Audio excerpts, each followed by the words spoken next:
কুমিল্লার ট্রিপল হত্যাকাণ্ডের ঘটনা ভিন্ন খাতে নিতে চেয়েছিলেন উপদেষ্টা আসিফ মাহমুদ সজীব ভুঁইয়ার লোকজন।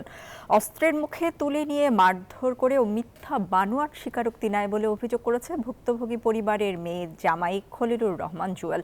সোমবার ডিআরইউয়ে এক সংবাদ সম্মেলনে এমন অভিযোগ করেন তিনি। সংবাদ সম্মেলনে হত্যাকাণ্ডের শিকার ব্যক্তির কন্যা রুবি আক্তার বলেন, উপদেষ্টা ফেসবুক পেজে প্রচারিত ডকুমেন্টারিতে যে বক্তব্য দেখানো হয়েছে তা কাটছাঁট করা বক্তব্য, পুরো বক্তব্য দেখানো হয়নি। এই ঘটনায় উপদেষ্টা আসিফের বাবার জড়িত থাকারও অভিযোগ করেন ভুক্তভোগী পরিবার।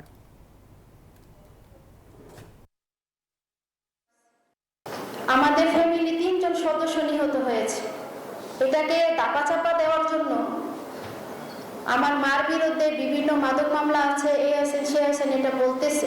গ্রামের অসহায় যে মানুষগুলো আছে তারা সবাই আমার মার কাছে বিচারের নালিশগুলো নিয়ে আসতেন, প্রায় আশেপাশে গ্রামের সবাই। এটা শিমুল চেয়ারম্যানের সহ্য হতো না, যার কারণে উপদেষ্টা আসিফ মাহমুদের বাবা বিল্লাল মাস্টারের নির্দেশের অনুসারে কিন্তু এই হত্যাটা হয়। ওয়ালটন এখন দেশের সীমানা পেরিয়ে পৌঁছে গিয়েছে 50টিরও বেশি দেশে। ওয়ালটন, ঘরে ঘরে বিশ্বজুড়ে।